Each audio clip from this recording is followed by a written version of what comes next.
চাইতে একটি জরুরি বিষয় সম্পর্কে জানবো, সেটা হচ্ছে আমরা যদি স্বপ্নের ভেতরে কেউ মাছ ধরতে দেখি বা আমরা স্বপ্নের ভেতরে মাছ ধরতেছি, আমার হাত থেকে মাছটা একটু ছুটে যাচ্ছে, এরকম যদি আমরা কেউ স্বপ্নের ভেতরে দেখি, তাহলে এই স্বপ্নের ব্যাখ্যাটা কি হইতে পারে? তো দেখেন, আল্লাহর নবী সাল্লাল্লাহু আলাইহি ওয়াসাল্লাম এই স্বপ্নের ব্যাখ্যা সম্পর্কে আমাদেরকে বলেছেন, যদি দুনিয়ার বুকে কোনো ব্যক্তি স্বপ্নে দেখে যে সে একটা বড় মাছ ধরতেছে, তাহলে এর ব্যাখ্যা এরকম হতে পারে যে সে স্বপ্নে দেখতেছে বড় একটা মাছ ধরতেছে। আল্লাহর নবী বলেন, তাহলে এর জীবনে একটা বড় খুশির সংবাদের আশা করা যায়। এবং এরকম হতে পারে যে আপনি স্বপ্নের ভেতরে মাছ ধরতেছেন, এই মাছটা আপনার হাত থেকে ছুটে যাচ্ছে। তাহলে আল্লাহর নবী বলেন, বা স্বপ্নের ব্যাখ্যা থেকে আমরা যেটা জানতে পারি যে আপনার হাত থেকে মাছ ছুটে যাচ্ছে, তাহলে বোঝা গেল যে এমন একটা সুসংবাদ আপনার আসতে চলেছে, কিন্তু আস্তে আস্তে সেটা আবার আপনার কাছে আসলো না, বা একটা খুশির সংবাদ আপনার কাছে আসতেছিল কিন্তু হঠাৎ করে রাস্তার মাঝখানে সেটা বন্ধ হয়ে গেল।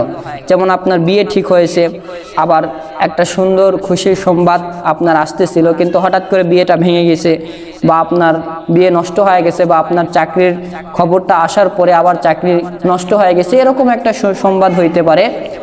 আবার এরকমও পাওয়া যায়, যদি কোনো ব্যক্তি ছোট মাছ ধরতে দেখে, সে যদি বিবাহের পর দেখে, তাহলে তার পেটে সন্তান আসার সম্ভাবনা থাকে। সেটা ছেলে সন্তান হইতে পারে অথবা মেয়েও হইতে পারে। এবং এরকম হইতে পারে যদি আপনার বিয়ের পরে বা বিয়ের আগে যদি স্বপ্নটা দেখেন। বিয়ের পরে যদি আপনি স্বপ্ন দেখেন, তাহলে তো বুঝবেন যে আপনার স্ত্রীর পেটে সন্তান আসবে। আর যদি বিয়ের আগে আপনি স্বপ্ন দেখেন, তাহলে অবশ্যই আপনাকে বুঝতে হবে যে আপনার জিন্দেগিতে একটা সুন্দর যুবক বা একটা সুন্দর মেয়ে আপনার জীবনে আসতে চলেছে, বা আপনার বিয়ের ব্যবস্থা হইতেছে, এরকম হইতে পারে। দেখেন, পৃথিবীতে সবচাইতে স্বপ্নের ব্যাখ্যা দিনেওয়ালা ছিলেন হযরতে ইউসুফ আলাইহিস সালাতু ওয়াস সালাম। তিনার পরে হযরতে ইবনে সিরিন রাহমাতুল্লাহ আলাইহি, তিনিও স্বপ্নের ব্যাখ্যা দিতেন। আমাদের নবী স্বপ্নের ব্যাখ্যা দিতেন। তো আমরা তিনাদের মতন স্বপ্নের ব্যাখ্যা দিতে পারবো না, কিন্তু কোরআন এবং হাদিস সুন্নাহ থেকে আমরা যেটা জানতে পারি, কেউ যদি মাছ ধরতে দেখে, সেটা যদি বিয়ের পরে হয়, তাহলে অবশ্যই তার পেটে, তার স্ত্রীর পেটে বাচ্চা আসবে, বা তার স্ত্রী দেখলে তার স্ত্রীর পেটে অবশ্যই বাচ্চা আসবে, আসার সম্ভাবনা বেশি।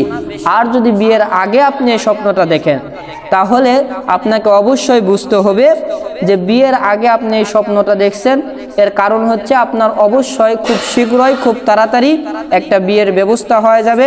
একটা সুন্দর ছেলের সাথে আপনার বিবাহ হবে, অথবা একটা সুন্দর মেয়ের সাথে আপনার বিবাহ হবে। তো আজকে আমরা এতটুকুই জানবো স্বপ্নের ব্যাখ্যা সম্পর্কে। আপনাদের যদি আরো কোনো প্রশ্ন সম্পর্কে জানা থাকে, অবশ্যই আমাদেরকে কমেন্টে জানাবেন অথবা আমাদেরকে মেসেজ করবেন। আমরা ইনশাআল্লাহ কোরআন সুন্নাহ থেকে আপনাদের প্রত্যেকটি প্রশ্নের উত্তর দেওয়ার চেষ্টা করব।